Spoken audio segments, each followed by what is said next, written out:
Welcome to SN Reddy media. ఏ సామాజిక మాధ్యమాల్లో చూసినా కల్పవృక్ష నరసింహస్వామి వారి గురించి, కృష్ణ చైతన్య స్వామి వారి గురించి వింటున్నాము.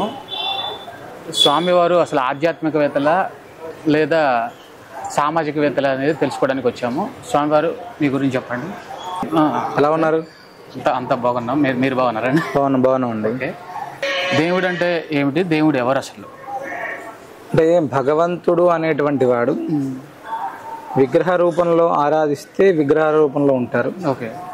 మనం నలుగురికి సహాయం చేస్తే మనిషి రూపంలో ఉంటాడు. ఓకే. అంటే మనల్ని నడిపించేటువంటి ఒక శక్తి అనేటువంటిది ఈ భూప్రపంచంలో ఉంది అని నమ్మేటువంటి ప్రతి ఒక్కరు కూడా భగవంతుడిని వివిధ రూపాల్లో ఆశ్రయిస్తారు. ఓకే. అది ఎలా అయినా అమ్మవారు కావచ్చు, విష్ణువు కావచ్చు, శివుడు కావచ్చు, ఇవన్నీ కూడా. ఓకే. భగవంతుడు అనేటువంటి వాడు ఒక శక్తి, అంటే మనల్ని నడిపించేటువంటి ఆధ్యాత్మిక శక్తిని మనం భగవంతుడు, దేవుడు, దేవత ఇలా వివిధ రూపాల్లో వివిధ దాంట్లో మనం పిలుచుకుంటుంటాం. భాయాన్ని భగవంతుడు అంటారు.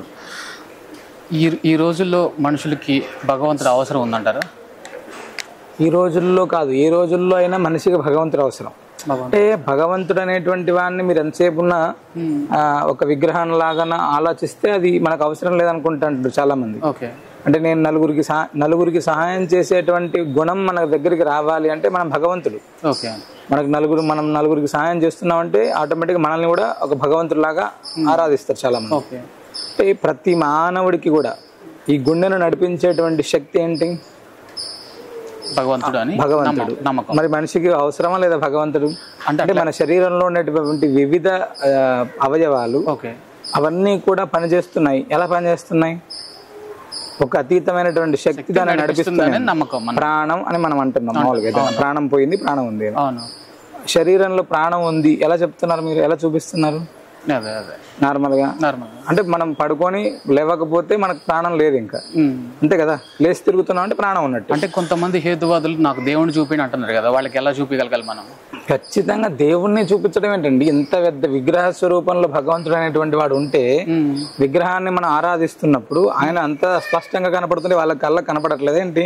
విగ్రహారాధనే తప్పు అంటున్నారు కదా వాళ్ళు. ఎవరు? మీరు మూర్ఖులు అన్నట్టు మాట్లాడుతున్నారు కదా. విగ్రహారాధన తప్పు అని చెప్పడానికి వాడేవాడండి అసలు. విగ్రహారాధన తప్పు అని చెప్పడానికి మన శాస్త్రంలో ఎక్కడ విగ్రహారాధన చేయకూడదని లేదు కదా. హేతువాదులు ఇంకొక వాదులు అందరూ కూడా బయట మాట్లాడేటువంటి ఒకటి, ఇంట్లో వాళ్ళు చేసేటువంటి ఒకటి. సాధారణంగా అంటే హేతువాదులు కావచ్చు, ఇంకొక వాదులు కావచ్చు, కేవలం హిందూ ధర్మం గురించి మాట్లాడేటువంటి వాళ్ళే ఉంటారు. ఓకే. మన శాస్త్రం అన్నారు కదా, ఇప్పుడు మన శాస్త్రం అన్నారు కదా, ఇప్పుడు మన శాస్త్రంలో విగ్రహారాధన చేయటం అనేది ఓకే.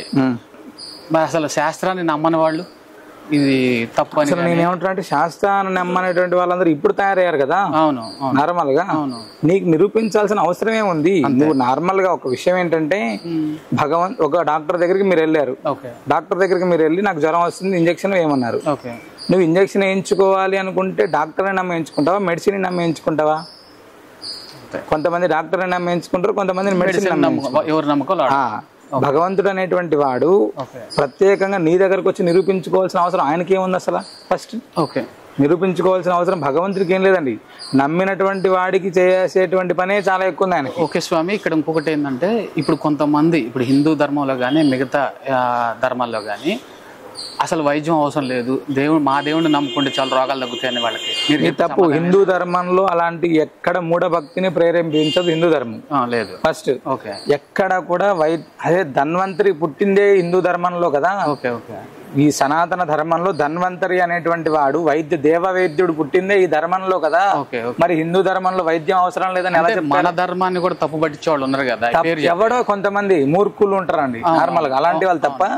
ఆయిల్ చల్లితే నీళ్లు చల్లితే అయ్యేటువంటివన్నీ కూడా వేరే ధర్మాల్లో ఉన్నాయి, క్రిస్టియానిటీలో ఉన్నాయి ఇట్లాంటివన్నీ తప్ప హిందూ ధర్మంలో నీళ్లు చల్లితే తెల్లారి అద్భుతం జరుగుతుంది, నూనె చల్లితే జరుగుతుంది, టచ్ అంటే అద్భుతం జరుగుతుంది, ఇలాంటివి ఎక్కడ కూడా లేవండి. అది ధర్మం అనేటువంటిది అక్కడ చెప్పేటువంటి వాళ్ళలో ఉంటుంది, మనం పాటించేటువంటి వాళ్ళలో ఉంటుంది తప్ప ఎక్కడ కూడా హిందూ ధర్మం మూఢభక్తిని ప్రేరేపించదు. ఫస్ట్ హిందూ ధర్మం అన్నారు కదా, హిందూ ధర్మం అంటే ఏంటి? హిందుత్వం అంటే ఏంటి? అసలు హిందూ ఎవరు? మన హిందూ ధర్మం అనేటువంటిది మన సనాతన భారతీయ ధర్మం. అంటే మన సనాతన ధర్మంలో వేదాలు, ఉపనిషత్తులు ఇవన్నిటిని సారాన్ని, ఆ సారంలో ఉండేటువంటి ధర్మాల్ని ఆచరించేటువంటి వాళ్ళందరూ కూడా సనాతన ధర్మాన్ని పాటించేటువంటి వాళ్ళందరూ హిందువులే. హిందువులే. చాలా మంది నార్మల్ గా ఇది హిందూ దేశమా, ముస్లిం దేశమా, క్రిస్టియన్ దేశమా, ఇంకో దేశమా అని. ఇది సనాతన భారతదేశం. సనాతన భారతదేశం పూర్తి స్థాయిలో ఈ ధర్మాన్ని ఇక్కడే పాటించేటువంటి ప్రదేశం. మన ధర్మం వెళ్ళి ఇంకో దగ్గరికి వెళ్ళి ఎవరిని పాటించమని మనం చెప్పక్కర్లేదండి. హిందూ ధర్మంలో ఉండేటువంటి గొప్పతనం ఏంటంటే మనం ఒకరి దగ్గరికి వెళ్ళి మనం ఈ పాటించాలి అని చెప్పాల్సిన కర్మ అవసరం రెండూ లేవు మన దగ్గర.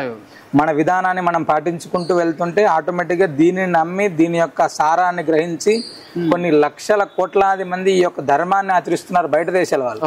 మన దగ్గర ఉండేటువంటి దౌర్భాగ్యం ఏంటంటే నూనెలకు, డబ్బులకు, సామాన్లకు అమ్ముడుపోయి ధర్మాన్ని వదిలేసి ఇంకొక ధర్మంలోకి వెళ్ళేటువంటి వాళ్ళే మన దగ్గర ఉంటే, అక్కడ ఉండేటువంటి ధర్మాన్ని ఇది చాలా గొప్పది, మహోన్నతమైనటువంటిది, ఈ ధర్మం, ఈ సనాతన ధర్మం అనేటువంటిది మహోన్నతమైనది అని చెప్పి ఇక్కడికి వచ్చి ఆచరించేటువంటి వాళ్ళు చాలా మంది.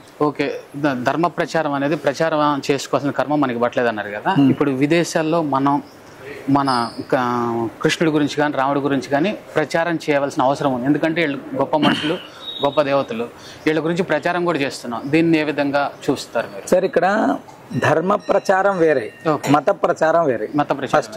ఓకే, ధర్మాన్ని నేను ఇలా ఉంటున్నాను, ఇలా జరుగుతుంది అని చెప్పడం వేరే. ఓకే, మత ప్రచారం అంటే మా దేవుడే గొప్ప, ఇంకెవడు గొప్ప కాదు, ఈయన నమ్ముకోకపోతే నరకానికి పోతావు, ఇలాంటివి ఎవడు చెప్పడు మన వాళ్ళు.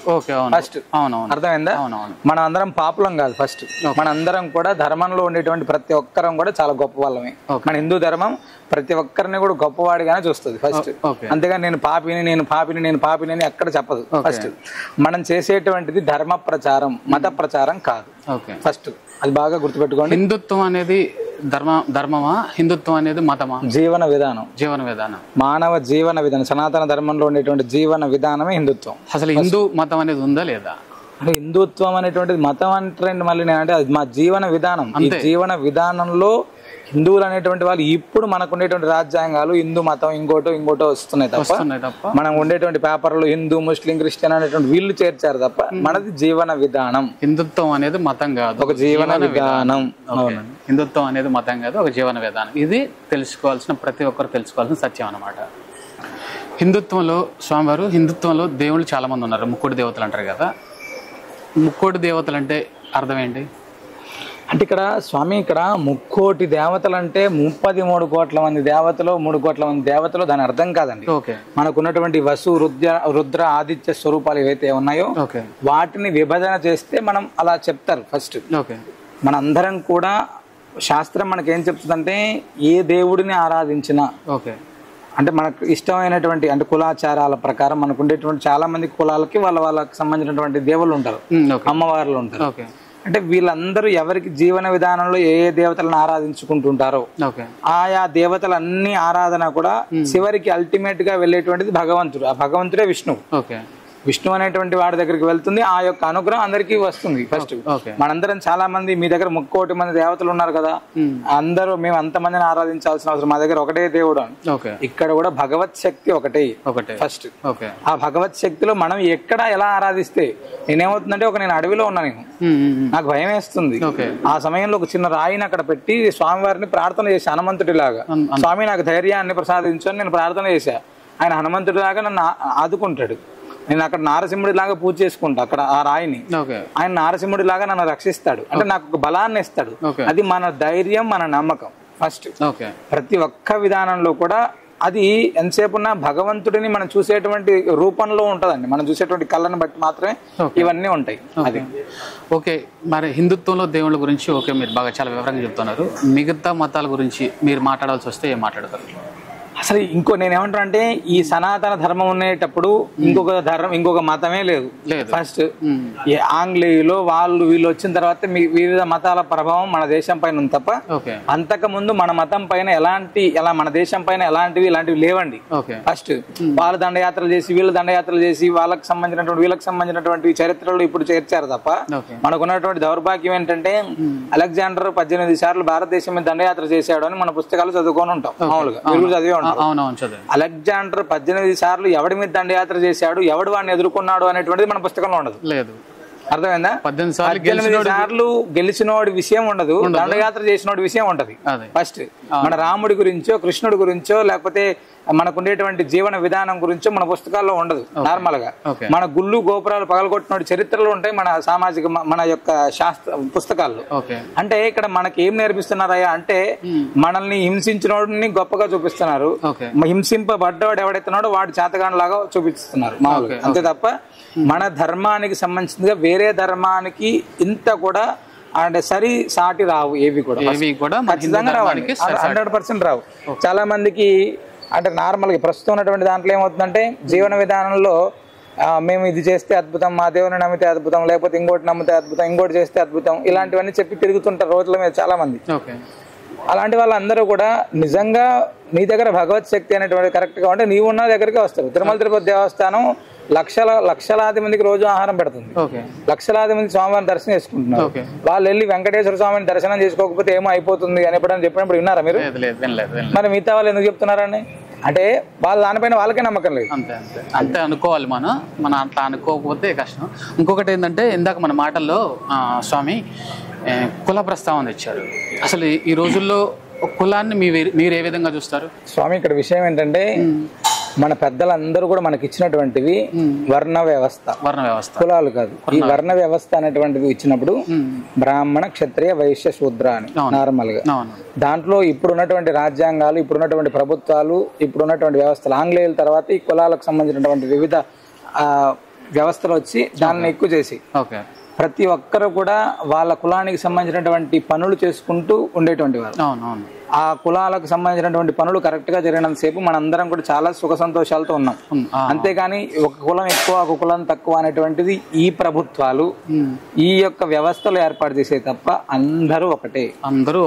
ఫస్ట్ మనకు ఉండేటువంటిది మీరు మళ్ళీ నెక్స్ట్ క్వశ్చన్, మీ క్వశ్చన్ నేను అడుగుతా నార్మల్ గా. అయితే ఇక్కడ మనకు చెప్పేటువంటి దాంట్లో అంటే ఒక కులం తక్కువ ఒక కులం ఎక్కువ అనేటువంటి దాంట్లో చూస్తున్నారు అనేటువంటి దాంట్లో ఎవరు చూస్తున్నారు? దీన్ని ప్రభుత్వాలు చూస్తున్నాయి. ఓట్ల కోసం ఈ రాజకీయాల కోసం వాళ్ళని రెచ్చగొట్టేటువంటి విధానాలు ప్రభుత్వాలు చూస్తున్నాయండి. ఫస్ట్ ఇక్కడ ఎంతసేపు ఉన్నా కూడా ఏమండి వేదాలు లేదా మనకు ఉండేటువంటి సారాలు ఇవన్నీ కూడా మనం కాపాడుకోలేక వేరే దేశాలను ఎత్తుకెళ్ళిపోయి దాని మీద పేటెంట్ హక్కులు సాధించుకుంటున్నాయి నార్మల్ గా. మనమేమో ఇంకా ఇక్కడే కొట్టుకుంటా ఉన్నాం. మనం అరే బాబు మనకంటే ముందర తాతల ముత్తాతలందరూ కూడా అద్భుతంగా వాళ్ళ జీవన విధానం ఉంది. రాజులు ఉన్నటువంటి కాలంలో మనకు ఉండేటువంటి సంపదలు ఇవన్నీ పోయి మనం విజయనగర రాజుల కాలంలో చెప్పేవాళ్ళు మన దగ్గర రాసులు పోసి అమ్మేసినటువంటి వాళ్ళ రత్నాలు. ఇప్పుడు రత్నాలు కదా రాళ్ళు కూడా దొరకట్లేదు, రాసిపోయడం రాళ్ళు కూడా పోతున్నాయి. అలాంటి స్థితిలో మనం ఉన్నామండి. ఓకే స్వామి, ఇప్పుడు మన కులాల గురించి వచ్చింది కదా, ఇందులో అంటే నా డౌట్ ఏంటంటే బ్రాహ్మణుడు అంటే ఏంటి? ఇప్పుడు బ్రాహ్మణత్వం మీద బ్రాహ్మణుడి మీద కొన్ని కులాలు ప్రత్యేకంగా ప్రాపకాండ చేస్తున్నాయి అనమాట. అసలు సమాజానికి పట్టిన పేడే బ్రాహ్మణుడు అనే విధంగా ప్రచారం చేస్తున్నాయి. దీనికి మీరు ఏ విధంగా? అంటే బ్రాహ్మణుడు అంటే ఎవరు అనేటువంటి వాడు వాళ్ళు ముందు చెప్పాలి ఫస్ట్, ఎవరైతే మాట్లాడుతున్న వాళ్ళు. నేనేమంటారు అంటే బ్రాహ్మణ కులంలో పుట్టినటువంటి వాడు అందరూ బ్రాహ్మణుడా, విషయం తెలుసుకున్నటువంటి వాడు బ్రాహ్మణుడా, లేకపోతే ఇప్పుడు మనకు ఉన్నటువంటి అష్టాదశ పురాణాలు అన్ని బ్రాహ్మణులే రాశారా? నార్మల్ గా మనం ఆచరించేటువంటి భగవద్గీతను బ్రాహ్మణుడు రాశాడా, బ్రాహ్మణుడు చెప్పాడా? నార్మల్ గా ఇప్పుడు శ్రీకృష్ణ పరమాత్ముడు చెప్పినటువంటి భగవద్గీత ఆయన యాదవ కులంలో పుట్టాడని చెప్తున్నాం మామూలుగా. ఇప్పుడు ఉన్నటువంటి దాంట్లో చెప్పుకుంటే మరి భగవద్గీత ఈనాడు మన పరమ ప్రామాణికమైనటువంటి గ్రంథం. శ్రీమద్ రామాయణం వాల్మీకి మహర్షి రాశారు, ఆయన బ్రాహ్మణుడా? మరి శ్రీమద్ రామాయణాన్ని మనం పూజిస్తున్నాం, శ్రీమద్ రామాయణాన్ని మనం ఆరాధ్య గ్రంథంగా పెట్టుకొని ఉన్నాం మామూలుగా అనుకున్నటువంటిది. అన్నిటిని నేను ఏమంటే బ్రాహ్మణుడు అనేటువంటి వాడు వెనకల నుంచి ఉండి సనాతన ధర్మంలో మనకు ఉండేటువంటి ఆల్వార్లలో అందరూ బ్రాహ్మణులు లేరు. ఫస్ట్ శివైష్ణవ సాంప్రదాయంలో ఉండేటువంటి ఆల్వార్లో అందరూ బ్రాహ్మణులు లేరు. మనకి ఇచ్చినటువంటి ఉప పురాణాలు ఇలా ఇచ్చిన వాళ్ళు అందరూ బ్రాహ్మణులు లేరు. వాళ్ళు ఇచ్చినటువంటి దానాలే మనం ఇంకా ఆచరిస్తూ ఉన్నాం మామూలుగా. మరి ఇంకేంటండి ఇక్కడ విషయం ఏంటంటే చేతగాని వాళ్ళు మాట్లాడేటువంటి మాటలు ఇవన్నీ. మనకు ఉండేటువంటి దాంట్లో ఇప్పుడు వేదం ఉంది, వేదాలన్నీ కూడా తీసుకెళ్లి తగలబెట్టేశారు మన దగ్గర. ఇక్కడ అసలు పుస్తకాల్లో ఎక్కడ కనపడే పరిస్థితి లేవు. అవన్నిటినీ కూడా కంఠాపాఠం చేసి అవన్నీ కూడా అక్షర రూపంలో తెచ్చి అందించినటువంటి వాళ్ళందరూ బ్రాహ్మణులు కాదా మామూలుగా? అంటే బ్రాహ్మణులు అంటే ఇప్పుడు నేను సరే ఎవడో ఒక విషయంలో ఏమవుతుందంటే ఒక కులంలో ఒకరిద్దరు ఎవరైనా మంచి వాళ్ళు కాకపోతే ఆ కులానికి ఆ వర్ణ వ్యవస్థకి అందరికి ఆపాదించద్దు అంటున్నాడు. అది మాత్రం తప్పు. అంతేగాని బ్రాహ్మణుడు అనేటువంటి వాడు లేకపోతే మన జీవన విధానంలో మనకు ఉండేటువంటి ప్రతిదీ వాడితోటి ముడిపడి ఉంటదండి. వాడితో ముడిపడి ఉన్నప్పుడు నువ్వు వాడెట్లా చీడవుతాడు? ఓకే, అంటే బ్రాహ్మణత్వం అనేది ఒక కులానికి సంబంధించింది కాదు, అదొక సరే నేనేమంటే నువ్వు ఆచరించు పద్ధతులను, నువ్వు నీకు కూడా బ్రాహ్మణత్వం వస్తుంది అంతే. ఇప్పుడు నాకు కూడా బ్రాహ్మణత్వం పొందే అర్హత ఉందంట. ఖచ్చితంగా ఉంటది. పుట్టినప్పటి నుంచి మనం ఏదైతే మన జీవన విధానం ఉంటుందో, మనం ఆచరించేటువంటి పద్ధతులు ఉన్నాయో అవన్నీ కూడా మన జీవన విధానం ఉంటుంది. ఈ మాట్లాడేటువంటి వాడి ఇళ్లలో భగవద్గీత ఉండదు, రామాయణం ఉండదు, భాగవతం ఉండదు, వాడికి సంబంధించినటువంటి విషయం కూడా తెలిసి ఉంటుంది. అలాంటి వాడు అందరూ మాట్లాడతాం. ఇప్పుడు బ్రాహ్మణ, క్షత్రియ, వైశ్య, శూద్ర ఇవన్నీ మనం చేసే పనిని బట్టి వర్ణ వ్యవస్థ, ఇది కుల వ్యవస్థ కాదు. మనకి ఇచ్చినటువంటిది భగవద్గీతలో కూడా 4 వర్ణాలనే ఇచ్చాడు భగవంతుడు. చాతుర్వర్ణం అనేటువంటి దాంట్లోనే ఇచ్చాడు. ఆ దాంట్లోనే అందరూ ఉంటారు. అంటే బ్రాహ్మణుడు అనగానే విషయాలు చెప్పేటువంటి వాడందరూ కూడా, అంటే శ్రీ వైష్ణవ సాంప్రదాయంలో ఉండేటువంటి ఆల్వార్లలో తిరుప్పాణాల్వార్ అని ఒక ఆయన ఉంటారు. తిరుప్పాణాల్వార్ అనేటువంటిది అర్జున కులానికి సంబంధించినటువంటి ఒక వ్యక్తి. తిరుప్పాణాల్వార్ నార్మల్ శ్రీరంగంలో ఉండేటువంటి ఒక క్షేత్రంలో ఉంటారు. ఆయన గర్భాలయంలో పెట్టి ఆయన పూజ చేస్తున్నారు మామూలుగా. మరి ఇంకేంటి అంటే మాట్లాడేటువంటి వాళ్ళకి ఏంటంటే పూర్తి విషయం అవగాహన ఉండాలండి. వాళ్ళ అవసరాల కోసం, అవసరాలకు తగ్గట్టు ఉన్నదాన్ని మార్చుకుంటున్నారు. ఖచ్చితంగా మనకేంటంటే మనకు ఉన్నటువంటి జీవన విధానంలో మన అవసరాలు, మన ప్రభుత్వాలు చేసేటువంటి వ్యవస్థలకి ఇవన్నిటికీ కూడా ఏమవుతుందంటే అప్పటికప్పుడు ఆ ఫలాలు పొందడం కోసం ఆడేటువంటి ఆటలు తప్ప మనుషులు చేసుకునేటివి కాదండి. ఇవన్నీ కూడా రాజ్యాంగం తర్వాత ఇవన్నీ వ్యవస్థ ఎట్లిచ్చిందో ప్రభుత్వాలు వాళ్ళ అవసరాల కోసం విభజిస్తూ ఆడుతున్నటువంటి ఆటలు ఇవన్నీ. అవును. ఇంకొకటి ఏంటంటే మనం తెలుసుకోవాల్సింది ఏంటంటే బ్రాహ్మణ, క్షత్రియ, వైశ్య, శూద్రలో ఈ పై మూడిట్లో 3 కులాలు మాత్రమే ఉన్నాయి. బ్రాహ్మణుల్లో బ్రాహ్మణులు, అంటే క్షత్రియులో రాజులు, తర్వాత వైశ్యులలో వైశ్యులు, మిగతా కులాలన్నీ కూడా అంటే నా మీరు అది తప్పది. నేనేమంటే బ్రాహ్మణుడు అనగానే ఒకటి బ్రాహ్మణుడే వచ్చాడు. చిన్న ఉదాహరణ నార్మల్ గా. సరే ఒక చిన్న ఆఫీస్ గురించి మాట్లాడుకుందాం. ఒక ఆఫీస్ ఉంది అనుకోండి. ఒక ఆఫీస్ లో ఎంప్లాయీస్ ఉంటారు, ఓనర్ ఉంటాడు. సాధారణంగా ఆ ఎంప్లాయీస్ కి సంబంధించినటువంటి జీతాలు ఇచ్చేటువంటి అకౌంట్ వ్యవస్థ ఒకటి ఉంటది. సాధారణంగా పనిచేసేటువంటి వాళ్ళు ఉంటారు, హెచ్ఆర్ ఉంటారు, అకౌంట్ సెక్షన్ ఉంటది, పనిచేసేటువంటి వాళ్ళు ఉంటారు, ప్రచారానికి ఉంటారు కదా. ఒక్క పనిచేసే వాడే ఉన్నాడు అనుకోండి, ఉట్టి ఎంప్లాయీస్ ఉన్నారు. నడుస్తుందా పని? ఎందుకు నడవదు? అంటే అందరూ ఉండాలి కదా. ఫైనాన్స్ వాడు ఉండాలా, అన్ని అంటే డబ్బులు ఇచ్చేటువంటి వాళ్ళు, డబ్బులు ఖర్చు పెట్టే వాళ్ళు, ఎస్టాబ్లిష్మెంట్ వాళ్ళు ఉండాలా. ఓకే, వాళ్ళందరికీ కూడా ఎక్కడ ఇబ్బంది అవుతే దాన్ని ఎదుర్కోవడానికి సామర్థ్యం అంటే హెచ్ఆర్ అనేటువంటి వ్యవస్థ ఉండాలా. వీటన్నిటికీ ఒక ఓనర్ ఉండాలా. నార్మల్ గా మీరు అలా తీసుకుంటే ఇవన్నీ 4 అక్కడే ఉన్నాయి కదా. అవునవును. అయితే నేను చెప్దాం అనుకున్నది ఏంటంటే ఇప్పుడు ఈ పై మూడిట్లో ఏదైతే ఉందో ఆ పై మూడిట్లో మిగతా 3 కులాలు మాత్రమే ఉన్నాయి. ఈ లాస్ట్ లో శూద్రుల్లో చాలా కులాలు ఉన్నాయి. కానీ ఈ శూద్రులందరినీ ఒకలాగా చూడాలి. మళ్ళీ ఇందులో కూడా అగ్ర కులాలు ఉన్నాయి, మామూలు అల్ప కులాలు ఉన్నాయి, మళ్ళీ చిన్న కులాలు.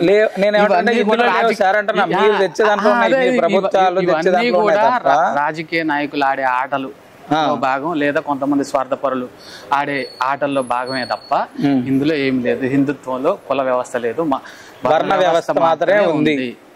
వర్ణ వ్యవస్థ అనేటువంటిది ఒక ఆఫీస్ నడిచేటువంటి ఆఫీస్ తీసుకుంటే దాంట్లో మీరు చెప్పేటువంటి 4 ఉంటారు అందులో నార్మల్ గా ఉంటారు. ఇప్పుడు స్వామి దేవుడికి పూజలు చేస్తాం, అగరొస్తులు, ఆరతులు, ఈ విధానం ఒకటి ఉంది కదా. ఈ విధానానికి అసలు అర్థం ఏంటి? అంటే భగవంతుడికి ఉపచారాలు అనేటువంటివి. సరే, మన ఇంటికి ఒక అతిథి వచ్చాడు, ఒక మనిషి అతిథి వచ్చాడు. ఆ అతిథి వచ్చినప్పుడు ఆ అతిథికి మనం ఏం చేస్తాం? మర్యాద చేస్తాం. ఉపచారాలు ఏం చేస్తాం? ఫస్ట్ కాలు కడుక్కోమని చెప్తాం, ఒక టవల్ ఇస్తాం, శుభ్రంగా ఆయనకు ఒక ఆసనం కూర్చోవడానికి కుర్చీ ఇస్తాం. ఆ తర్వాత మనం ఏం చేస్తాం? ఆయనకి ఏదో అంటే మన దగ్గర ఉండేటువంటి దాంట్లో ఆ టిఫిన్ భోజనమో ఏదన్నా ఇస్తాం. ఉండేవాడు ఉంటే రాత్రి అక్కడ పడుకునేవాడు ఉంటే పడుకుంటాడు. ఇది మనకు ఉండేటువంటి సాంప్రదాయం. భగవంతుని కూడా అంతే కదా. ఒక భగవంతుడు చెప్తాను, భగవంతుడి దగ్గర భగవంతుడికి కూడా అలానే ఉపచారాలు చేస్తున్నాం మనం మామూలుగా. స్వామివారికి ఆసనం, స్నానం, ధూపం, దీపం, నైవేద్యం ఇవే ఇస్తున్నాం కదా. ఇంకా వేరే ఓకే, కానీ ఒక్కొక్క దానికి ఒక అర్థం ఉందంటారు కదా.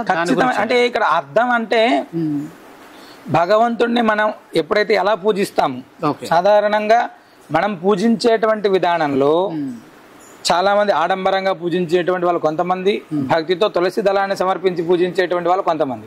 అంటే ప్రతి దానికి కూడా భగవంతుడికి పాద్యం అంటే భగవంతుడి యొక్క పాదాలని కడిగేటువంటి తీర్థం, ఆరోగ్యం భగవంతుడికి హస్తాలను కలిగేటువంటి తీర్థం, ఆచమనం తాగడానికి ఇచ్చేటువంటి నీరు నార్మల్ గా.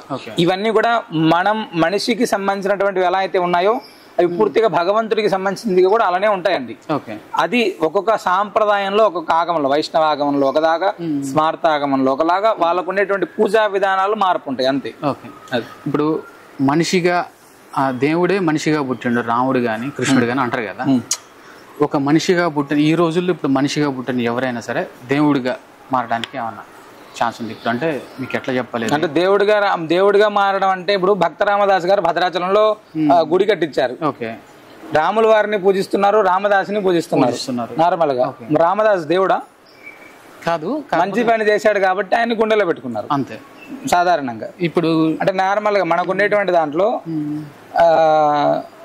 మనకి ఇప్పుడు బాగా తెలిసినటువంటి వాళ్ళలో వ్యక్తులలో సాధారణంగా ఎవరికైనా మీ ఊర్లో ఒక ఆపద వచ్చింది, బాగా ఒక ఆపద వచ్చినప్పుడు ఆ ఊర్లో ఇప్పుడు కరోనానే వచ్చింది, ఒక వరద వచ్చింది, వరద వచ్చినప్పుడు వాళ్ళకు సహాయం చేశారు, కొంతమందికి భోజనం పెట్టారు, ఆకలయ్యే వాడికి ఏదో ఇచ్చారు సామాన్లు, వాళ్ళని మనం ఏమంటాం? ఎక్కడి నుంచి వచ్చి కాపాడేవయ్యా, దేవుడిలాగా వచ్చావా అంటాం. ఆయన దేవుడా?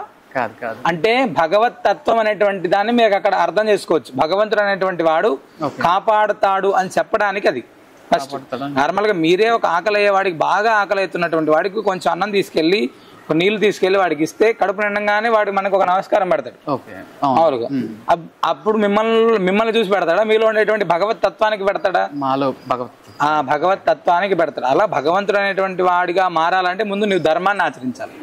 మన ధర్మం ఆచరిస్తే ప్రతి ఒక్కడు అవుతాడండి ఖచ్చితంగా. ధర్మంలో ఉండేటువంటి గొప్పతనం ఏంటంటే మన ధర్మం ఎప్పుడు కూడా ఇంకొకరిని హింసించండి, ఇంకొకరిని అది చేయండి ఇలాంటివి ఏం చెప్పదు, నలుగురికి సహాయం చేయమని చెప్తుంది మన ధర్మం.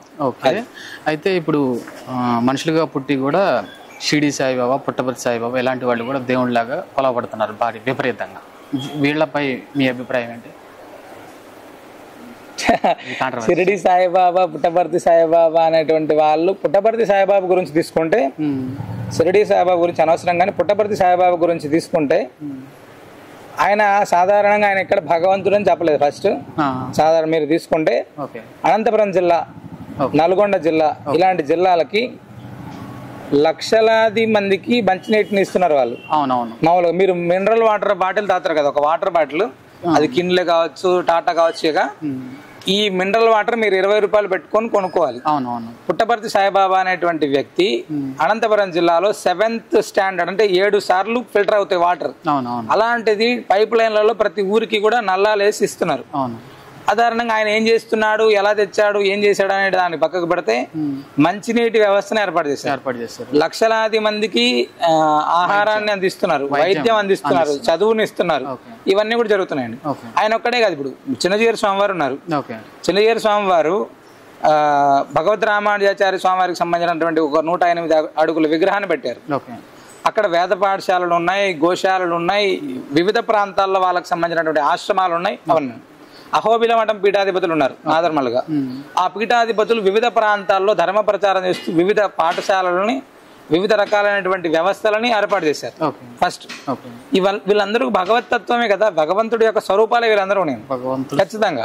అంటే మనం ఎంతసేపు ఉన్నా కొంతమంది కనపడేటువంటి వాళ్ళు, అంటే సోషల్ మీడియాలో ఎవరైతే కనపడతారో వాళ్ళు ఒక్కడే కాదండి, అలా కనపడకుండా చేసేటువంటి వాళ్ళు కొన్ని లక్షలాది మంది ఉన్నారు. అహోబిలమఠం పీఠాధిపతులు లక్షలాది మందికి వేద విద్యను ఇస్తున్నారు, ఆహారాన్ని ఇస్తున్నారు, అన్ని రకాలైనటువంటివి ఇస్తున్నారు. మరి ఇప్పుడు ఇంకొకటి ఏంటంటే అయ్యగా స్వామి, ఇప్పుడు ఉప్పలమ్మ, ఎల్లమ్మ, సమ్మక్క, సారక్క ఈ దేవతలు ఉన్నారు కదా, అంటే మీరు ఇప్పుడే తెచ్చారు టాపిక్ చిన్నజీయర్ స్వామి అని, నెగిటివ్గా మాట్లాడినట్లు నాకు అనిపించింది ఒక సందర్భంలో. చిన్నజీయర్ స్వామి వారు, సమ్మక్క, సారక్క కూడా, ఈ దేవతల మీద మీ అభిప్రాయం ఏంటి? సార్ ఆయన ఎక్కడ నెగిటివ్ గా మాట్లాడలేదు ఫస్ట్.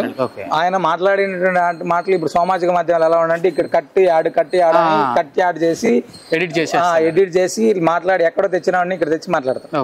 ఆయన చెప్పినటువంటిది ఏంటి అనేటువంటిది పూర్తి తెలుసుకొని ఉంటే బాగుంటది. ఫస్ట్ భగవంతుడిని ఇందాక చెప్పిన ఏ భగవంతుడిని ఆరాధించినా అది వెళ్ళేటువంటిది విష్ణువు దగ్గరికి. నువ్వు ఎవరిని ఆరాధిస్తే ఉంది, ఇప్పుడు గ్రామ దేవతలు అనేటువంటి వాళ్ళు పెద్దల కాలం నుంచి ఆరాధిస్తూ వస్తున్నారు. సాధారణంగా ఆరాధించేటువంటి క్రమంలో నేను ఇందాక చెప్పి అడవిలో నేను నరసింహుడిగా పూజ చేస్తా, రాముడిగా పూజ చేస్తా, సమ్మక్కగా పూజ చేస్తా, ఎవరికైనా పూజ చేస్తా. అది నీ యొక్క ధైర్యాన్ని, నమ్మకాన్ని బట్టి ఉంటది. అది దానికి ఎవరు ఏముండదండి, ప్రతి ఒక్కరు భగవంతుడే. ఇప్పుడు నాకు ధైర్యం ఉంది, నాకు దేవుడితో పని లేదంటారా మీరు? ఆ ధైర్యాన్ని ఇచ్చేటువంటి వాడే వాడు. ఇందాక నేను చెప్పాను, పడుకొని లేకపోతే శరీరం ఉంటది, ప్రాణం ఉండదు. మరి ప్రాణాన్ని ఎక్కడ చూపించేస్తాను? అది స్వామి, ఈ రోజుల్లో జ్యోతిషులు ఎక్కువయ్యారు, జాతకాల్లో నమ్మేవాళ్ళు ఎక్కువయ్యారు. అసలు జాతకాన్ని ఎందుకు చూపించుకోవాలి? జ్యోతిష్యుల అవసరం అంతవరకు ఉంది. ఇప్పుడు ప్రతి ఒక్కళ్ళు కూడా యూట్యూబ్లో చూసినా, ఫేస్బుక్లో చూసినా మేము జ్యోతిష్యం చదువుతాం, 100 రూపాయలు చదువుతాం, 200 చదువుతాం, 200 పేజీల జాతకం ఇవ్వబడుతుంది, 10 సంవత్సరాలు రాబోయే 10 సంవత్సరాల జాతకం మీ చేతులు పెడతామని చెప్పి పెడుతున్నారు. వాటి వల్ల అసలు ఏమన్నా ఉపయోగం ఉందంటారా? అంటే 10 సంవత్సరాల జాతకం ఇచ్చేవాడు చదువుతాడా, తీసుకున్నవాడు చదువుతాడా? ఇచ్చేవాడు ఇస్తున్నాడు, తీసుకునేవాడు 100 రూపాయలు 200 గట్టి తీసుకునేవాడు చదువుకోవాలి కదా. అవును, ఇచ్చేవాడు చదవాడు, అవును, తీసుకున్నవాడు చదవాడు. ఏనికి ఉపయోగం అది? అదే అర్థం కాదు. సాధారణంగా మనకు పెద్దలు జ్యోతిష్యానికి సంబంధించినటువంటివి చెప్పినప్పుడు అందులో ఉండేటువంటి సారాంశాన్ని, ఇప్పుడు మనకు ఒక జాతకం ఉంది, ఆ జాతకానికి సంబంధించినటువంటి పరిశీలన చేసుకొని అందులో ఉండేటువంటివి మన జీవన విధానంలో ఏమేమి మార్పులు చేసుకోవాలి, ఎలా ఉండాలి అనేటువంటి దాన్ని మనకు చెప్పుకున్నారు. అవి పాటించుకుంటే చాలండి. ప్రస్తుతం సమాజం ఎలా ఉందంటే అన్ని ఇన్స్టాంట్ గా కావాలి. ఇన్స్టాంట్ గా కావాలన్నప్పుడు వివిధ రకాలైనటువంటివన్నీ కూడా ఇన్స్టాంట్ గా చేయాలంటే ఏం చేయాలి అంటే మామూలుగా కష్టపడి ఆటోదోలో కష్టపడి పని చేసుకొని కష్టపడి ఏదో పని చేసుకునేటువంటి వాడు నిదానంగా ఎదుగుతున్నాడు అనుకునే. సినిమాలో లాగా రాత్రి సైకిల్ దొక్కి పొద్దున ఆటో దొక్కి మధ్యాహ్నం దొక్కి అలాంటి కష్టపడే తత్వం ఎవరి దగ్గర లేదు ప్రస్తుతం. మరి ఏం చేస్తే మనకు వస్తాయి, ఈ దాంతో వీళ్ళు పరిగెత్తుతున్నారు. దీన్ని క్యాష్ చేసుకోవడానికి కొంతమంది చెప్తున్నారు, అంతే తప్ప మనం ఎక్కడ జీవన విధానంలో ఇది చేస్తే ఆర్థిక అద్భుతం జరుగుతుందని మన జాతకాలు ఎక్కడ చెప్పలేదు. ఫస్ట్ గుర్తుపెట్టుకోండి, అది మంచిది. అది ఎప్పుడైతే మనం కష్టపడి పని చేస్తామో భగవంతుడు అనేటువంటి వాడు ఫలితాన్ని ఇస్తాడు. ఇవన్నీ వదిలేసి రాత్రికి రాత్రి అద్భుతాలు జరగాలనేటువంటి వాళ్ళు మాత్రమే ఈ ఎక్కువ శాతం అంటే ఇప్పటికిప్పుడు ఫలితాలు వచ్చేటువంటి ఏవైతే ఉన్నాయో అవి కావాలి అని తిరుగుతుంటారు. జ్యోతిష్యం అనేటువంటిది ఒక శాస్త్రం, మన జీవన విధానంలో అది కూడా ఒక శాస్త్రం. ఆ శాస్త్రాన్ని తెలుసుకొని దానికి సంబంధించినటువంటి విషయాలని మనం పాటిస్తూ ధర్మ మార్గంలో ఉండడానికి చెప్పేటువంటిది మాత్రమే అది. అంతే తప్ప ప్రతి వారానికి ప్రతి రోజుకి ప్రతి గంటకి ఇలా ఉంటే ముందుకెళ్ళాలి, ఇలా ఉండకపోతే ముందుకు వెళ్ళకూడదు, ఇలాంటివి చెప్పేటువంటిది కాదండి మన శాస్త్రం. దాంట్లో మనకు ఉగాది ఫలితాలు ఇస్తారు. ఆ ఉగాది ఫలితాల్లో మనకి ఏమున్నాయో తెలుసుకొని మనం పాటించుకొని ముందుకెళ్తే ఖచ్చితంగా బాగుంటుంది. అంతేకాని గంట గంటకు జ్యోతిష్యం, రోజు రోజుకి జ్యోతిష్యం అనేటువంటిది ఎక్కడ లేదు, ఉండదు. అయితే ఈ రోజుల్లో ఎట్లా ఉన్నారంటే కొంతమంది జనాలు జాతకం చూపించుకొని ఆ రాళ్ళు ఈ రాళ్ళు ఆ దాంట్లో ఈ దాంట్లో తాయెత్తులు కట్టుకొని ఇన్స్టెంట్గా మీరు అన్నట్టు ఇన్స్టెంట్గా ఎదిగిపోదాం అనుకుంటున్నాడు. కనీస ప్రయత్నం కూడా చేసే ఉద్దేశం కానీ చేయటం కానీ ఈ రోజుల్లో చాలా మంది చేయట్లేదు. సో నువ్వు ఎన్ని జాతకాలు చూసుకున్నా, ఎన్ని తాయెత్తులు కట్టుకున్నా, ఎన్ని దీక్షలు చేసినా కానీ అది వృధా ప్రయాసం. అంటే లేదండి, అలా కాదు. అంటే ఏమంటే ప్రయత్నం చేయకుండా ప్రయత్నం అనేది చేస్తే నువ్వు ఓన్లీ భగవంతుని నమ్ముకొని అక్కడే కూర్చొని నాకు 50 లక్షలు అప్పు తీర్చంటే తీరడు. నువ్వు కష్టపడి పని చేయి, భగవంతుని మీద ఫలితమై ఆయన తప్పకుండా చేస్తాడు. దేవుడి మీద నమ్మకంతో నువ్వు ప్రయత్నం చేస్తేనే నీ ప్రయత్నంలో అంతే అంతేనండి. అది అంతే తప్ప మనం ఏ పని చేయకోకుండా ఆ పని చేస్తేనే తీరుతుంది అంటే అబద్ధం. నేను గుళ్ళ చుట్టూ తిరుగుతా, దేవుడి చుట్టూ తిరుగుతా, నేను ఆ సేవ చేసా ఈ సేవ చేసా అంటే మాత్రం భగవద్గీత మనకు చెప్పింది కూడా అదే, పని చెయ్యి ఫలితాన్ని నాకు వదిలేసి నేను చూసుకుంటా అని చెప్పాడు భగవంతుడు. అది నువ్వు 100% పని చేస్తే ఇంకొక 10% భగవంతుడు కలిపి నీకు మంచి మార్గం ఏర్పాటు చేస్తాను. అవునవును. నువ్వు ఏమీ పని చేయకోకుండా నేను ఎంతసేపు ఫలితం రావాలంటే అవ్వదు. నేనైనా ఉదయం గుడిలోకి వచ్చి ఆరాధన చేయాలి, వంట చేయాలి, ప్రసాదం చేయాలి, నివేదన చేయాలి, అవన్నీ చేశాక భక్తుడికి ఇస్తే వాడు ప్రసాదం తీసుకుంటాడు. అంతే తప్ప పొయ్యి మీద అన్నం పెట్టేసి అవ్వు అవ్వు అవ్వు అంటే అవ్వదు కదా. అది పొయ్యి మీద అన్నం పెట్టి కింద మంట పెట్టుకుంటే అది కాదు, అంతసేపటికి కాదు. ఓకే, బాగా చెప్పారు. ఈ దేవుణ్ణి ఈ శ్లోకాలతో మంత్రాలతో పూజిస్తారు కదా, దీనికి అర్థమైంది. ఇప్పుడు నేనున్న స్వామివారికి వచ్చి స్వామి నాకు ఈ కోరిక ఉంది, ఇది నెరవేర్చండి అంటే సరిపోదా? ఒక మీలాంటి మహానుభావులతోనే పూజలు చేయించుకోవాలా? అసలు దీన్ని ఇక్కడ శ్లోకాలు మంత్రాలు ఇవన్నీ కూడా మనకు పెద్దల నుంచి వచ్చినటువంటివి. ఫస్ట్ మనకు శాస్త్రాల్లో వచ్చినటువంటివి ఇవన్నీ కూడా. అవన్నీ కూడా చేయలేకపోయినా కూడా కలవు నామ సంకీర్తన అని, అంటే ఈ కలియుగంలో నామ సంకీర్తన చేస్తే చాలయ్యా నీకు మోక్షాన్ని ఇచ్చేస్తాను అని చెప్పాడు భగవంతుడు.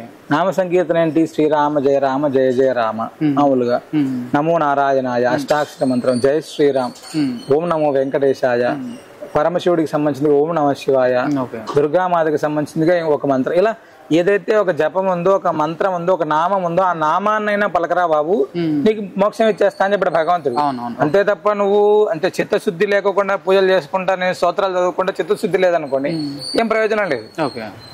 నాతో పూజ చేయించుకోవాల్సిన అవసరం లేదు, మీకు మీరుగా ఏదో పెద్ద ఆడంబరాలు చేయాల్సిన అవసరం లేదండి, మీకు మీరు యజ్ఞాలు యాగాలు చేయాల్సిన అవసరం లేదు. మనకు భక్తి ప్రధానం. భక్తితోటి భగవంతుడి దగ్గర ఒక తులసి దళం వేసి, స్వామి నాకు ఇదే తెలుసు, నాకు ఉన్నటువంటి పాదాలకి, నాకు నీ పాదాలని పట్టుకుని ఉండేటువంటి శక్తి ప్రసాదించమంటే చాలా భగవంతుడిని. పరమశివుడి దగ్గరికి వెళ్ళి ఒక చెంబు నీళ్లు పోస్తే ఆయన్ని, స్వామి నేను ఇంతే చేయగలను అంటే ఆయనేమి అనుగ్రహిస్తాడు. విష్ణువు దగ్గరికి వెళ్ళి తులసి సమర్పించి, స్వామి ఇది నేను ఇంత, నా భక్తి ఇదే, నేను ఇంతకంటే ఏం సమర్పించుకోలేను, నాకు తెలిసింది నీ మంత్రాన్ని పలకడమో లేదో ఇంకోటో కాదు, నీ జపం చేయడం మాత్రమే తెలుసు, నాకు నీ నామాన్ని పట్టుకోనే తెలుసు. అది చాలండి. మన స్తోత్రాలు యజ్ఞాలు చేయగలరు, కానీ స్తోత్ర పారాయణాలు, లేకపోతే మనకు ఉండేటువంటి విష్ణు సహస్రనామం, లలితా సహస్రనామం, లేకపోతే ఇంకో స్తోత్రం, సుందరాకాండలం, ఇలాంటివన్నీ కూడా పెద్దలందరూ కూడా మీరు ఏమంటే మీరు నేను ఇంకొకరు కాదండి, మీ తాతలు ముత్తాతలు అందరూ కూడా అద్భుతంగా చెప్పేటువంటి వాళ్ళందరూ కూడా ఖచ్చితంగా చెప్పేటువంటి వాళ్ళు. సుందరాకాండలో, విరాట పర్వాలు, ఇలాంటివన్నీ కూడా బ్రహ్మాండమైనటువంటి పద్యాలు అద్భుతంగా చెప్పేటువంటి వాళ్ళు. మనము మన పిల్లలకు నేర్పించలేకపోవడం వల్ల మాత్రమే. కానీ ప్రస్తుతం ఏమవుతుందంటే సమాజంలో చాలా మార్పు వస్తుందండి. పిల్లలకి భగవద్గీత చాలా మంది అద్భుతంగా నేర్పిస్తున్నారు. మేమే చాలా స్కూళ్ళలో భగవద్గీతని అంటే వాలంటీర్లను పెట్టి మేమే పిల్లలకు నేర్పిస్తున్నాం భగవద్గీతని అద్భుతంగా. కాబట్టి ఇప్పుడు సమాజం మారుతుంది, మనం కూడా మారాలి. సమాజం మారుతుంది, మనం కూడా మారాలి. ఇంకొకటి, సంస్కృతాన్ని దైవ భాష అంటారు, అది ఎంతవరకు ఇప్పుడు అది దాన్ని అంటే ఒక్క విషయం అండి, మనకు వేదాలన్నీ కూడా వేదాలు సంస్కృతంలో ఉంటాయి. సాధారణంగా వేదం దైవ భాష, వేదం అనేటువంటిది మనకు పరమ ప్రామాణికమైనటువంటిది. సంస్కృతం అనేటువంటిది మీ పెద్దలు, వాళ్ళ పెద్దలు అందరికీ వాళ్ళ యొక్క జీవన విధానాలు, ఇందాక చెప్పినట్టు వాళ్ళ జీవన విధానాలు అది ఉండేది.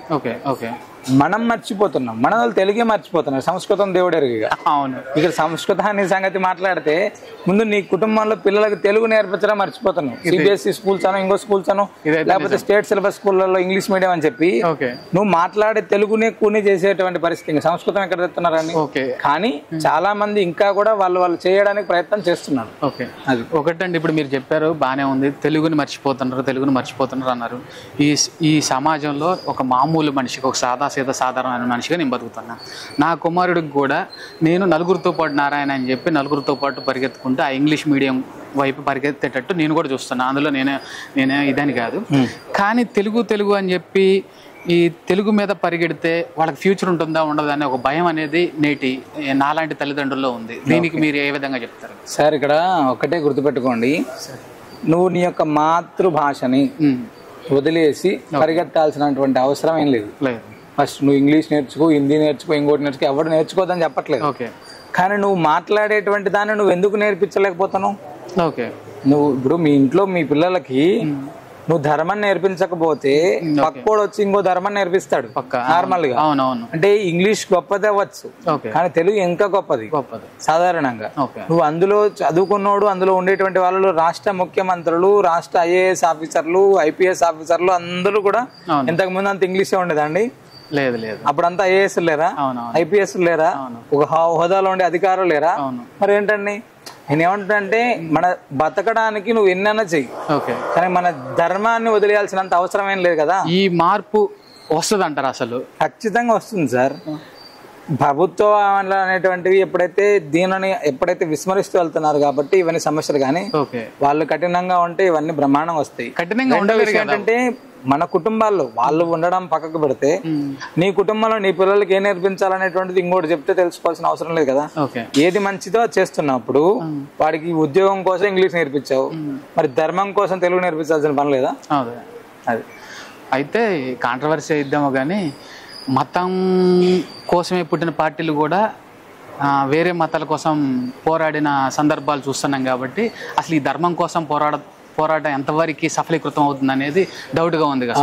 ఓకే సార్, మీకు 2010, 2015, 2020 ఈ 3 దానిలో హిందూ ధర్మం గురించి మాట్లాడే వాళ్ళ సంఖ్య పెరిగిందా? పెరిగింది, ఖచ్చితంగా. ఎందుకు పెరిగింది? ఫస్ట్ ఏంటంటే ఇక్కడ జరిగేటువంటి తప్పులు సమాజానికి తెలుస్తున్నాయి.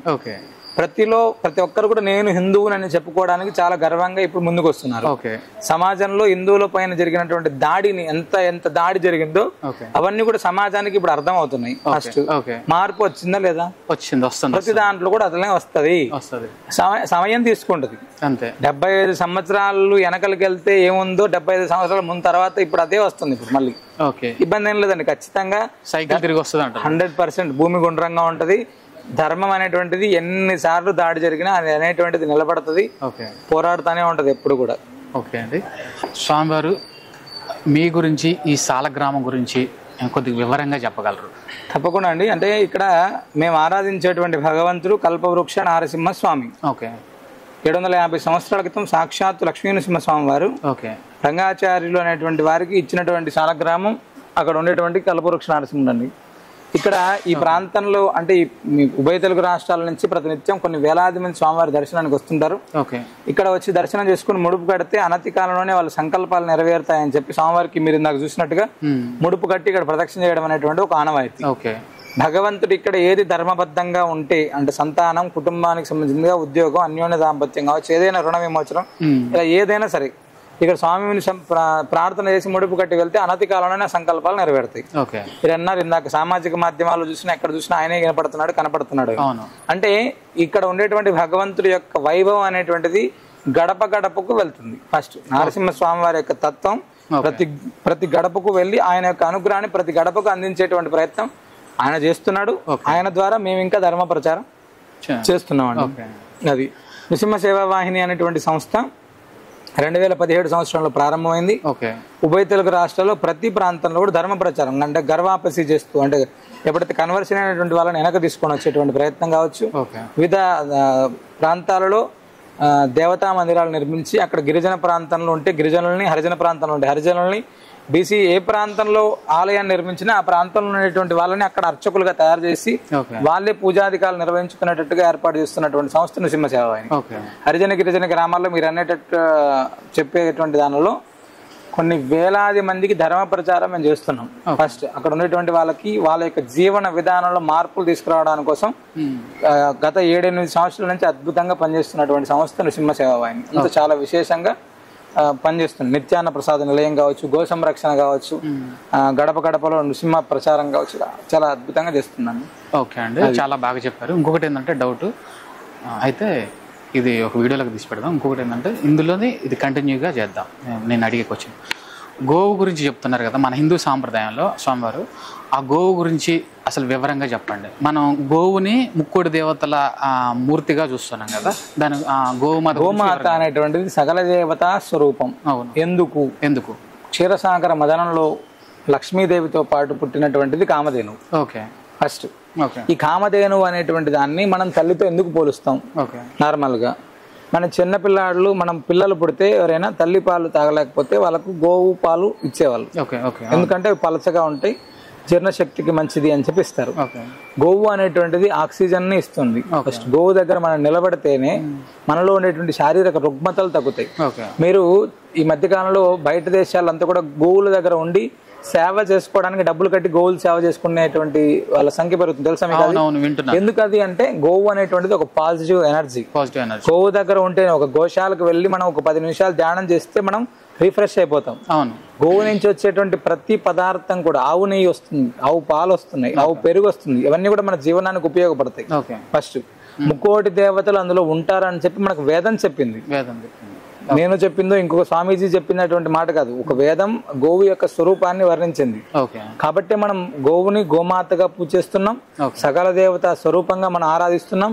గోవుతో వచ్చేటువంటి నెయ్యితోటి హోమం చేస్తే ఆక్సిజన్ విడుదలవుతుంది అని చెప్పి మనకు సైంటిస్టులు చెప్తున్నారు. నేను నువ్వు చెప్పేది కాదు. ఓజోన్ పొర శుద్ధి అవుతుందని చెప్తున్నారు. అంటే గోవు హోమం చేస్తే అంటే మామూలు శాస్త్రం మనకి ఏం చెప్తుంది, మనం దేనికోసం బతుకుతాం? భోజనం చేయడం. అంటే నార్మల్ గా మనం ఎంత కష్టపడ్డా తినాలి. ఆ గోవు యొక్క స్వరూపం అనేటువంటిది హోమాలు చేయడం, యజ్ఞాలు చేయడం, తద్వారా వచ్చేటువంటిది ఆ వర్షాలు పడడం, ఆ తర్వాత వచ్చేటువంటిది పంటలు, ఇవన్నీ కూడా సమృద్ధిగా గో సంపదతోటే కలుగుతాయండి. మన పైన వేరే వాళ్ళు వచ్చి మన దగ్గర బర్రెలు వదిలి ఇంకోటి చేసి ఉండేది తప్ప మన సంపద అంతా కూడా గోవుని కూడా ఒక సంపద లాగా చూసేటువంటి వాళ్ళు, గో మహాలక్ష్మి. అలాగా వివిధ అంటే గోవు అనేటువంటిది మనం ఎంతసేపు ఒక జీవిగా కాదు, ఒక పరమాత్మగా ఒక ఒక తల్లి స్థానంలో పూజ చేసేటువంటిది. గోవుని, తులసి చెట్టుని ఇవన్నిటిని కూడా ఒక తల్లి స్థానంలో పూజ చేసేటువంటి సాంప్రదాయం మనకి ఇచ్చారండి పెద్దలు. అది హోమాలు యజ్ఞాలు ఎందుకు చేయాలి స్వామి? భగవద్గీతలో ప్రత్యేకంగా స్పష్టంగా చెప్పారు హోమం గురించి. సాధారణంగా అంటే హవిస్సులు అనేటువంటి వాడు ఎప్పుడైతే అగ్నిదేవుడికి సమర్పిస్తామో, ఎవరి కోసం హోమం చేస్తామో అవన్నిటిని కూడా అందించేటువంటి వాడు అగ్నిదేవుడు. ఈ యొక్క పాడి పంటలంతా సుఖ సంతోషాలతో ఉండాలి అని చెప్పి పెద్దలందరూ కూడా యజ్ఞాలు చేసేటువంటి వాళ్ళు అప్పట్లో. అంటే యజ్ఞాలు చేయడం ద్వారా ఏమవుతుందంటే వర్షాలు పడతాయి. వర్షాలు పడితే ఏమవుతాయి? పంటలు మామూలుగా అవన్నీ కూడా మన యొక్క జీవనానికి ఉపయోగపడేటువంటివన్నీ కూడా. ఇప్పుడు ప్రస్తుత కాలంలో సామాజికంగా వాళ్ళ దోషాల కోసం హోమాలు చేసేటువంటి వాళ్ళ సంఖ్య, లేదా వివిధ లోకక్షేమం కోసం చేసేటువంటి వాళ్ళ సంఖ్య, ఇలా రెండు రకాలుగా ఉన్నాయి. హోమం అనేటువంటిది చేయడం అనేటువంటిది చాలా ఉత్తమోత్తమైనటువంటి ప్రక్రియ అండి మన దాంట్లో. అది ఓకే అండి. చివరిగా ఒక ప్రశ్న ఏంటంటే, ఈ రోజుల్లో దీక్షలు చేస్తున్నారు కదా, మండల దీక్షలు అని చేస్తున్నారు కదా, వాటి గురించి మీరు కొద్దిగా వివరంగా చెప్పండి. ప్రస్తుతం సమాజంలో వివిధ రకాలైనటువంటి దీక్షలు చాలా ఎక్కువ ఉన్నాయి. అవును. అయ్యప్ప స్వామి వారి దగ్గర నుంచి తీసుకుంటే భవానీ దీక్ష, నృసింహ దీక్ష, రామ దీక్ష, వెంకటేశ్వర స్వామి గోవింద దీక్ష, ఇలా వివిధ రకాలైనటువంటి దీక్షల్ని మనం చూస్తున్నాం.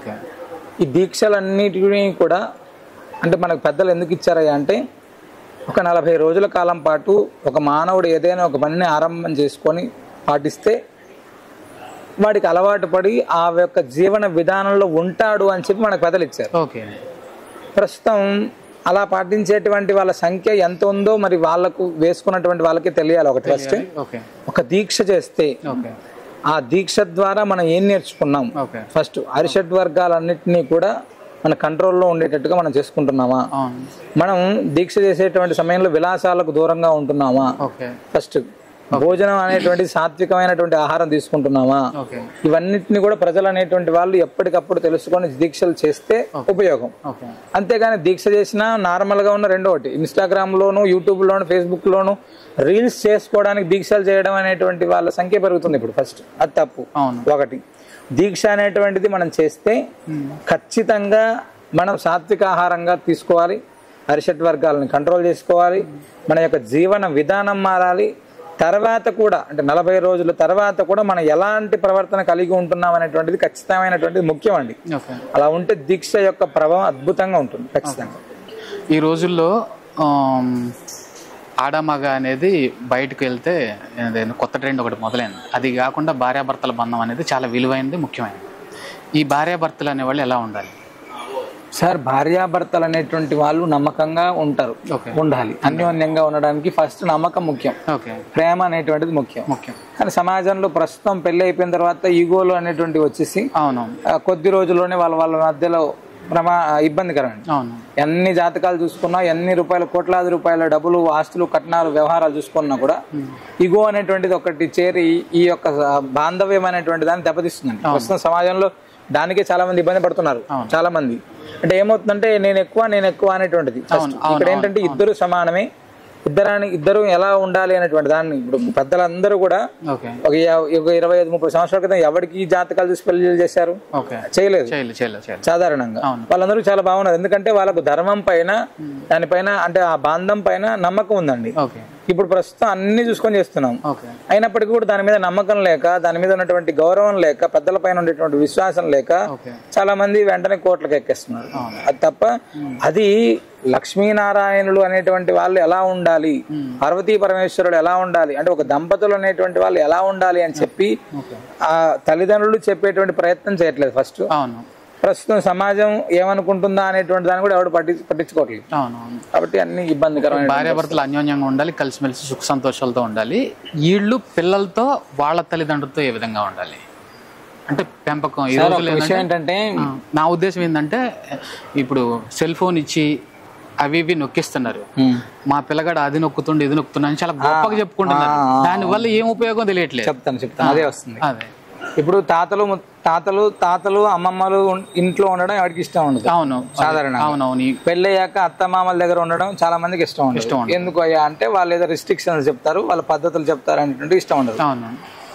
ఇదే పిల్లలకి నువ్వు 3 సంవత్సరాలు కూడా కాకముందే కేర్ టేకర్లు ఎవడో వస్తారో వాళ్ళు చూసుకుంటున్నారు. తర్వాత కాలంలో తీసుకెళ్లి వాళ్ళని 2 సంవత్సరాల నర్సరీ అని ఇంకో దగ్గర పడేస్తున్నారు. నిన్ను 40 సంవత్సరాలకి నీ పిల్లలు ఏం చేస్తున్నారు, ఓల్డేజ్ హోమ్ లో పడేస్తున్నారు. 40 సంవత్సరాలు అవును, వాళ్ళు 10 సంవత్సరాలు అవ్వకముందే హాస్టల్ పడేస్తున్నారు పిల్లల్ని.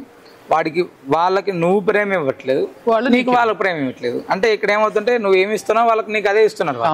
కాబట్టి పిల్లలు అనేటువంటి వాడికి నువ్వు ధర్మం నేర్పించట్లేదు, ప్రేమను పంచట్లేదు. వాడు ఏం చేస్తాడండి, నీకు ఏమి ఇచ్చావో నీకు అది తిరిగిస్తాడు. అంతే. సాధారణంగా కరోనా మనకి ఏమిచ్చింది, నార్మల్ గా మళ్ళీ వెనక్కి వెళ్ళి మళ్ళీ చేతులు కడుక్కోరా బాబు, దూరంగా ఉండు అన్ని చెప్పారు. మామూలుగా మనం ఏదైతే మర్చిపోయినా దాన్ని గుర్తు చేశారు. నార్మల్ గా మన పెద్దలందరూ కూడా బ్రహ్మాండంగా ఇంటి బయట చెప్పులు వదిలి అక్కడ కాలు కడుక్కొని ఇంట్లోకి రండి అని చెప్పేవాళ్ళు. ఇప్పుడు సమాజం ఏది, చెప్పులు వేసుకొని ఇల్లు మొత్తం తిరిగెత్తున్నాం నార్మల్ గా. మళ్ళీ ఏమైంది, మళ్ళీ బయటికి చెప్పులకి వెళ్ళి మళ్ళీ చేతులు కడుగుతున్నారు, కాళ్ళు కడుగుతున్నారు, అన్ని కడుగుతున్నారు. సైకిల్ మొదలైంది అనమాట. అంతేనండి. ఇంకొకటి ఏంటంటే గురువు గారు, ఇప్పుడు ఈ రోజుల్లో పక్కింటోళ్ళు నన్ను చూసి ఏడుస్తున్నారు, ఎదురింటోళ్ళు నన్ను చూసి ఏడుస్తున్నారు, నన్ను చూసి ఏడవకు అని చెప్పి ఎవ్వరు చూసినా ఇదే ఓదరగొట్టేస్తున్నారు. అసలు ఒకళ్ళని చూసి ఇంకొకళ్ళు ఎందుకు ఏడుస్తారు, వీడు చూసి ఏడవకపోతే ఫస్ట్ బాగుంటుంది. అది అర్థమైందా? నువ్వు ఏడుస్తున్నావు కాబట్టి వాడు ఏడుస్తున్నాడు అని అనుకుంటున్నావు, అంతేగాని నువ్వు ఏడవకపోతే వాడు ఎందుకు ఏడుస్తాడు? అసలు ఎవరో ఏడుస్తున్నారు అనే కంటే నీ పని నువ్వు సక్రమంగా చేసి నువ్వు ముందుకెళ్తే అదే ఉత్తమం. సరే, ఇక్కడ విషయం ఏంటంటే వాడు ఏడుస్తున్నాడు వీడు ఏడుస్తున్నాడు కాదు, నీకు చక్కగా ఏడవడం చేత కాక వాళ్ళ మీద పడి ఏడుతున్నావు. అవునవును. అంతేగాని ఎవడో ఏడిస్తే నీకేం సంబంధం? అంతే కదా. నార్మల్ గా నువ్వు చేయాల్సినటువంటి పని నువ్వు చేసుకుంటూ వెళ్తే వాడు ఎందుకు ఏడుస్తాడు? నార్మల్ గా పులిని చూసి నక్క వాత పెట్టుకుంటే పులికే కష్టం, నక్కకే. ఇందులో పులి ఎవరు నక్కెవరు అనేది మనమే తెలుసుకోవాలి. అంతే. ఓకే అండి, చాలా చాలా విషయాలు చాలా వివరంగా చెప్పారు. మీకు స్వామివారు చాలా ధన్యవాదాలు. నమో నారసింహ. నమో నారసింహ.